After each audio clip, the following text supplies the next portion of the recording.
봉지욱 기자와 함께 이야기를 나눌까 하는데요. 생각보다 지금 앞부분이 좀 너무 길어져가지고 봉지욱 기자님은 제가 좀 양해를 구하면서 오늘은 좀 짧게 하고 내일도 한번 출연하는 거를 양해를 좀 구해야 될 것 같습니다. 뭐 저만 오면 맨날 시간이 없고. 오랜만에 왔는데 지금. 아 근데 뒤에 또 맞돌이가 아니 있어가지고. 그 맛돌이 있어. 미안해요. 네. 뭐, 비닐봉지 썩 네. 최후 봉지욱 기자 박수로 맞아요. 뭐 다른 건 아니고요. 뭐 시간이 없다고 하니까 네. 제가 개인 채널 하나 열었습니다. 예. 아니 해도 되는 거예요 이렇게? 제가 이제 겸업? 영업용 택시 사원 아닙니까? 근데 이제 개인 택시로 좀 갈아타려고 오. 하나 열었는데 생각보다 이게 구독자 모으는 게 쉽지 않더라고요. 그래서 오늘 한번 우습게 봤지 그동안 내보시오. 그러니까 제가 이런 데 나오는 거를 별 우습게 여겼는데 그게 아니더라. 예. 자기가 채널 한번 운영해봐야 네. 겸손해져. 맞아요. 확 올릴 수 있는 방법이 있어요. 확 올릴 네. 수 있는 방법. 네. 구속되면 돼. 확 올라. 정말. 네. 안 그래도 지금 대선은 끝났지만 저 지난주에도 언론중재위원회, 이번 주에도 언론중재위원회, 다음 주에도 언론중재위원회 아유. 있고 또 경찰에서도 조사가 들어오라고 이준석이 그 개혁신당에서 저를 공직선거법 위반으로 그 또 고소를 했어요. 지금 경찰에서도 연락이 오고 아 그래요. 등등등등 사건이 한 8개 되는 것 같아요. 지금 그래가지고 대선은 끝났지만 저희는 진짜 그래요. 힘듭니다. 지금. 정권 바뀌니까 그런 장난질 다 없어진 줄 지금 아시는데 네. 어제도 오윤혜 씨도 연락받았대 경찰에서 한덕수가 고소를 했대요. 진짜? 오윤혜 씨를. 왜? 한덕수가? 한덕수가. 한덕수 대한민국 네. 대통령 권한대행인데 왜? 오윤회 뭘로? 오윤회 뭘로 고소해? 대단하지 그 않아? 오윤회가 뭔데? 나 이거 처음 봤는데. 아유 한덕수님 본인 깎아먹는 일이야. 나도 그거 보고 진짜 깜짝 놀랐는데 뭐 내가 디테일하게 말하긴 좀 그렇고 오윤회가 어떤 이제 제보를 받아서 그 그렇죠. 제보를 얘기를 했어 네. 유튜브에서. 근데 그게 이제 명예훼손이라고 해가지고 고소를 했나봐. 대한민국 대통령 권한대행이 대한민국의 헌법재판관을 지명했던 사람이 오윤회. 아니, 한덕수 요즘 조용하던 집에서 유튜브 아니 보고 있나 그것도 보네. 고소거리도 아니야. 비싼 데 가서 밥 먹더라. 그게 왜 명예훼손이야. 지금 비싼 데 가서 밥 먹는다는 건데. 와, 난 너무 그래서- 놀랬잖아. 아이고 나 진짜. 너무 놀랬어. 그러니까 우리 오윤혜 여사를 존경해야 돼요. 네, 오윤혜 씨한테 거의 연락이 뭐 왔더라고요. 선부요인급이야 이제. 네. 와. 그래 오윤혜 씨도 본인이 이 감정이 헷갈리더라고. 이게 조금 뭐 화도 나는 것도 있고 약간 좀 들뜬 마음도 있더라고. 두 가지 같이 있더라고. 이렇게. 초반에 한두 번 고소당하면 저런데 아, 저희처럼 계속 당하면 뭐 그냥 아무 감정이 없어요. 아, 네. 뭐 감정이 아이고, 없고 뭐 힘들지. 예를 들면 경찰에서 뭐 무혐의로 끝났다고 불송치 결정서 집으로 보내주잖아요. 기쁘고 이런 것도 없습니다. 그냥 힘들죠. 끝났구나 이렇게 생각하는 건데 힘들지. 어찌됐든 봉지욱의 오프 더 레코드. 네. 이 지금 많은 분들이 보고 계시는데 이런데 나오는 게 되게 귀한 일이더라고요. 그러고 보니까 이제 뭐 정신 차렸네. 지금 25만 분 보고 계신데 네. 방송 끝나기 전에 딱 3만 분만 그래요? 부탁드리겠습니다. 많이 됐구만. 25만 원이 작다 그러시면 안 되지. 아니 아니요. 동시 시청자가. 자기, 네. 자기 구독자가 네, 아니고. 그럼 앞으로 제가 지우가 이렇게 불러도 될까요? 안 되죠. 어리잖아요, 저. 우리 안 받았다. 구독자 많으면 형입니다. 형님으로 보시면. 그렇지. 지금 현재 3만 5천 명이니까 5만. 이 방송 끝날 때 5만까지 올려주면 5만. 지우가 이렇게 해도 될까요? 잠깐만 한번 체크. 이미 넘었을 수 있어요. 근데 이게 타이밍이 아쉽다. 최욱 씨가 지금 그렇게 3만 7천 명이니까 네. 5만 정도 하시죠. 네. 5만의 인정, 지우기야. 제가 인정하겠습니다. 지우가. 체육 인정. 얼마 전에 그 제가 너무나 사랑하고 애정하는 이명수 기자한테 네. 예. 둘이 막 통화를 하면서 네. 막 고들먹거리면서 야, 그 최욱이 우리보다 어려. 아 맞아. 최욱이한테 당당하게 행동해 막 그러더라고. 이명수 채널을 보세요. 좀 보죠. 네. 그러면서 봉 기자님이 야 근데 최욱 씨가 너 많이 챙기는 것 같더라. 부러워해. 아니 자기들 셋 끼리도 서로 네. 나이 따지고 막 이러던데 그 옥수수가 이명수, 장인수, 봉주 앉아가지고 내가 너보다 한 살 많아 여기가 뭔가냐 이러고 있던데. 근데 어이없이 제일 어려 보이는 장인수 기자가 제일 많습니다. 장식에서 제일 선배들하고. 많고. 아무튼 셋 다 저한테 형이라 불러주시길 바라겠고요. 자, 그러면 제가 여기서 구독자 조금 한번 올려드립니다. 오. 네. 지금 잠깐만요. 4만 1,000명 이거 좀 5만 5천 정도로 하시죠. 넘을까봐 걱정이. 5만 5천. 근데 그것도 많이 가시는 거예요 지금. 그럼. 알았어 5만 5천. 자, 구독자 여기서 한번 올려드리고 갑니다. 네. 자, 인생을 가짜로 살아온 김건희, 학력, 뭐 논문 다 가짜입니다. 예. 그런데 그 가짜를 용인해준 대학교가 음. 문제라고 봅니다. 저는 개인적으로. 그런데 어제 아니 이제는 이런 것들이 이제 바로 잡히고 있는데 그 모든 것의 첫 출발이 누구냐? 이거를 누가 세상에 폭로해가지고 김건희가 가짜 인생을 살았다는 것을 우리가 알게 됐느냐? 헤드라인 잠깐 좀 올려주시겠습니까? 자, JTBC 최초 보도 이후 1275일 만에 김건희 석사 학위가 취소됐다라는 보도가 나왔습니다. 저 헤드라인 봤는데. 저 최초 보도 누가 했느냐? 봉지욱입니다. 그래요? 봉지욱입니다. 근데 뭐 정확 봉지욱이에요.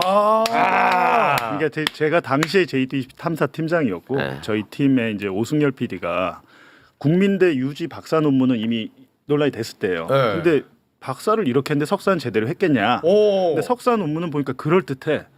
파울 클레라고 파울 추상화의 할아버지쯤 돼요. 그렇죠. 우리는 전 파울 클레 그때 처음 들었는데 우리는 네. 주로 칸딘스키 많이 알잖아요. 칸딘스키는 아버지이고 할아버지 뻘은 파울 클레신데 네.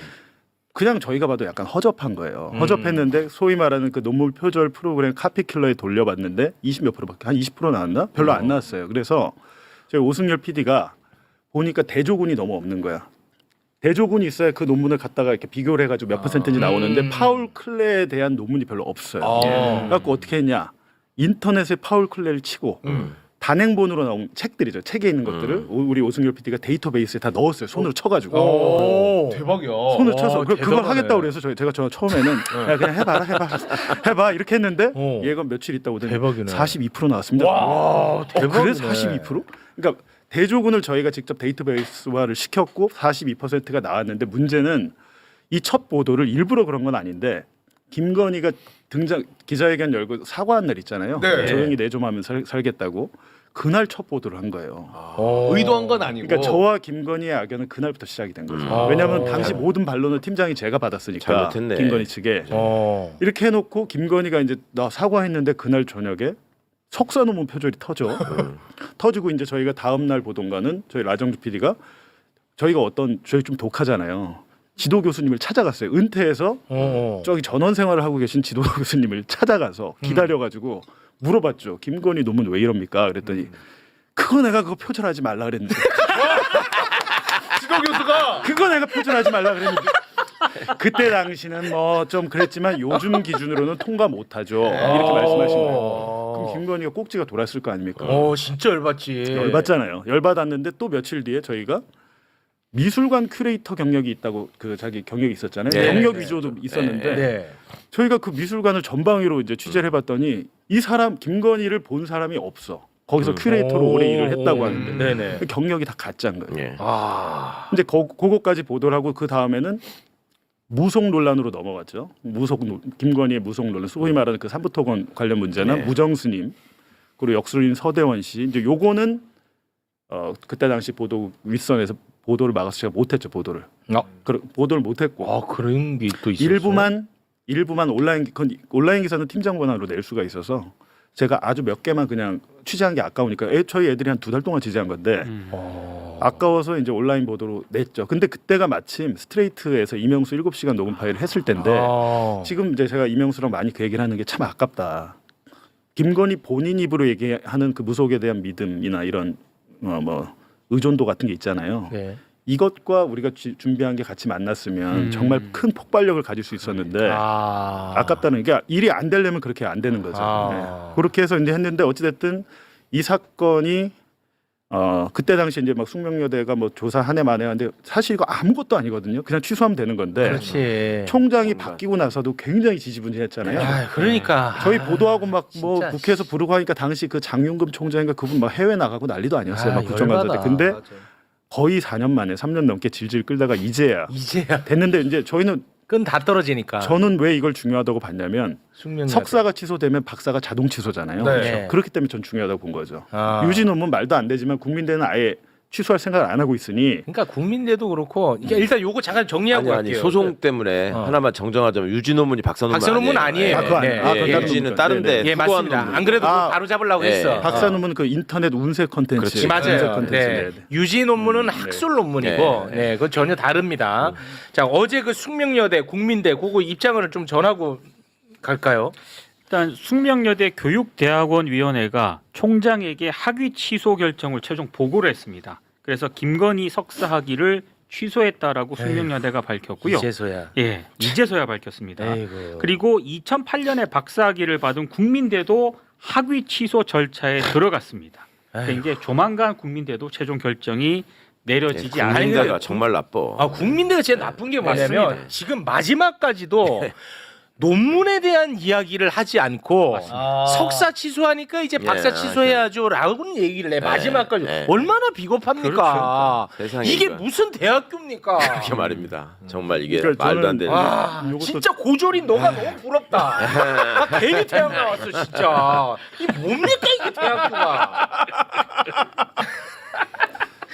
근데 이게 그 중간에 이제 JTBC가 그러니까 제가 나오고 한 이유가 뭐 복잡하게 제가 안 그래도 하도 궁금해하시는 분이 많아서 책으로 하나 쓰려고 그래요. 어떤 일이 있었는지 지난 대선 때부터 쓰려고 하는데 이거에 대해서 거의 신경을 안 쓰다가 딱 취소한다고 발표가 나니까 갑자기 JTBC가 꼭 우리가 한 겁니다. 뭐 이러면서 숟가락을 딱 놓더라고요. 중간에는 중간 보도 아무것도 안 했어요. 왜냐하면 저도 이제 탐사팀장일 때 나갔죠. 그러면서 팀이 거의 와해가 됐어요. 와해가 되는 과정이 있었는데 갑자기 숟가락을 놓더니 이제 이것도 그렇고 김재규 재심 그것도 이제 저희 팀에서 보도한 거잖아요. 근데 그것도 갑자기 숟가락을 놓더라. 그러니까 이제 이런 것들이 언론은 특히 이제 조중동 제가 많이 비판하는 이유는 종편을 갖고 있잖아요.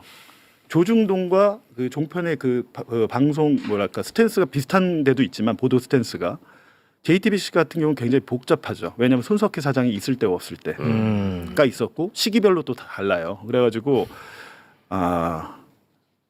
오늘 내가 중앙일보에서 대통령실 뭐 청와대 출입을 하다가 내일 JTBC 정치부로 발령이 나요. 그럼 내가 어제 썼던 기사를 뒤집어서 써야 되는데 그걸 참 잘해야 돼요. 그걸 잘하는 사람이 계속 왔다 갔다 하고 승진을 합니다. 아니 너무 저 네. JTBC 까지 말고. 깠다기보다는 이제 그런 사실이 있다. 그런 말씀드립니다. 아니 사실 저 문제가요. 네. 지금 특검 수사 과정에서도 굉장히 재밌어요. 그러니까 기자들이 저한테 이러저런 거 물어보러 전화 많이 오는데 제가 첫 마디가 항상 그래. 아유 5년 동안 뭐 하시다가 지금 이렇게 궁금해졌을까? 그동안에 왜 안 했을까? 최강욱 그러고 있거든. 아 최강욱 대단한 최강욱이야. 대단한 최강욱이야. 네. 맞습니다. 네. 야. 그리고 아까 뭐 아산병원 말씀 잠깐 하시던데 안 그래도 뭐 저희도 암기 있습니까? 저희도 진작에 뭐 제보가 좀 왔었고 네네. 그 말씀하신 그 최모인데 그분이 전력이 있더라고요. 전력이 예전에 태광 이호진 회장 맞아요. 그 사람 보석해줄 때 그 진단서를 해주신 분인데 그때도 편히 봐준 사람. 근데 이호진 회장이 지병은 있죠. 간질환이 있었는데 풀어줬더니 갑자기 술 먹고 다니고 그때 내일 모레 죽는다고 해서 풀어줬거든. 걸려가지고 근데 한간에는 그때 당시 태광 직원들 그때 당시 왔던 제보입니다. 확인된 건 아니지만 룸사롱에서 회의한다고 그러더라고요. 아, 그래서 기자들이 그 제보를 받고 막 쫓아다니다가 떡볶이집에서 발견한 거예요. 그러니까 500 떡볶이. 시켜먹고 하다가 보석 취소가 됐잖아요. 네. 근데 그분이 이번에도 힘을 썼다라는 게 아산병원 내부 다른 의사의 제보였습니다. 이거 좀 봐봐. 이게 다 나온다고. 다 나오네. 야, 하여튼 국자 들어가는 사람한테 다 제보하는데 최욱한테만 안 해줬네. 하여튼 김건희는 꼭 그런 사람을 좋아해. 그러니까. 뭐가 정상적인 걸로는 없어요. 그러니까. 뭐든지 줄 타고 들어가서 이렇게 특혜를 받는 거야. 네 그리고 하나 더 그 아까 캄보디아 말씀하셨어요. 캄보디아. 상대적으로 이 뉴스공장에 비해서 여기가 캄보디아를 주목을 안 하는 것 같더라고요. 캄보디아 근데 좀 아마 주목 많이 합니다. 캄보디아의 어디랑 비교하면서 나 비하하지 마, 지우가. 너 지금 구독자 많이 늘었어, 지우가. 지우가. 아직 5만 1,000이다잉. 5만 5천 안 넘었다. 계산은 빠르네. 계속 체크하고 있죠. 죄송합니다. 넘을까봐 걱정된다. 얼른 하고 가 그러니까 빨리. 형님 그 캄보디아 말씀 좀 해주시죠. 네, 캄보디아 말씀. 결국에는 이제 대경제협력 차관이 돈 빌려주는 거예요. 네. 그냥 주는 건 아닙니다. 받을 돈인데 사실상 못 받아 거의 많이 뜯기거든요. 네. 그렇죠. 순수한 목적에서 주는 뭐 그러니까 주다시피 하는 건데 문제는 캄보디아가 윤석열 정권 때 7억 불에서 대경제협력 차관이 30억 불로 4배가 뻥튀기가 돼요. 네. 근데 2023년에 도이치모터스의 그 자회사인 도이치파이낸셜이 캄보디아에 진출을 합니다. 아. 그 현지 은행을 인수를 해요. 잠깐만. 요거는 중요한 얘기 빨리 하지 말고. 2023년에 그러니까 네. 윤석열 정권 때 도이치 파이낸셜이 캄보디아로 진출해. 현지 은행을 인수해 버려요. 와, 현지 은행을 인수해요? 1금융은 아니고 이제 소위 말하는 우리로 치면 저축은행 같은 2금융인데 금융을 100% 인수를 합니다. 도이치파이낸셜이. 근데 이때 당시 2023년에 차관이 30억 불로 늘어요. 늘고 2024년 실제로 집행이 되기 시작했어요. 근데 저희가 이제 네. 확인한 부분은 그건데 네. 히림 종합건축사무소란 곳 네, 히림. 거기도 지금 진출해 있습니다. 캄보디아에. 히림이 히림이 진출해 캄보디아에 있어요. 언제 진출했는데요? 그 시기입니다. 그 시기에 다 진출했어요? 윤석열 정권에서 야, 진출을 장난 아니네. 해서 소위 말하는 우리가 그 어려운 나라를 도와준 이유는 뭡니까? 다리도 놓고 뭐 도로도 만들고 이렇게 하라고 하는 거 아니에요. 사회 간접 자본들 확충해라. 네. 이제 그런 큰 공사에 이제 히림들이 참여하고 있다는 제보가 있었고 도이치 파이낸셜이 사실은 이제 현지에 진출했는데 현지 교민들의 제보는 최은순 지분이 들어 있다. 자기들은 그렇게 안다는 거예요. 그리고 거기서 이제 중요한 것은 안에서 캄보디아 현지에서 컨트롤해야 될 사람이 필요하잖아요. 네. 그분이 특정이 됐습니다. 오. 현지에서. 음. 캄보디아 아까 그 갔잖아요. 애 안고 사진 할 때. 네. 캄보디아 그 순방을 그때 갔었잖아요. 네, 김건희가 윤석열이랑. 갔죠. 예, 네. 갔었는데 그 당시에 그 동포 만찬을 하지 않습니까? 가면 네. 거기에 딱 나와 계시더라고요. 정확하게 그 현지에 그 컨트롤 하시는 분이 사진이 찍혀 있겠네 예, 그러면. 정확하게 나와 있어요. 예. 정확하게 나와 있는데 이제 저희가 의심하는 것으로는 네. 캄보디아 그 정부의 협조 없이는 불가능해요. 거기서 빼먹는 거는. 협력 차관이라는 거는 수출입 은행에서 그냥 돈을 주면 그래서 네. 알아서 쓰는 거잖아요. 네. 근데 한 가지 이상한 건 우리가 30억 불이라고 하면 4조가 넘는데 이 돈을 빌려주면 빌려준다고 끝이 아니잖아요. 이걸 회수할 수 있는지 계속 네. 체크를 하고 이 돈이 어디 쓰였는지 우리가 알 관리해야지. 필요가 있잖아요. 그렇죠. 2024년에 넘어간 돈에 대해서 어떻게 쓰였는지 지금 우리 정부가 모릅니다. 와. 이게 한 번에 넘어가진 않고 이게 분기별로 이게 시기별로 나갈 텐데 저희가 이제 국회를 통해서 외교부에 요청을 했는데 네. 없어요. 그게 총 얼마예요?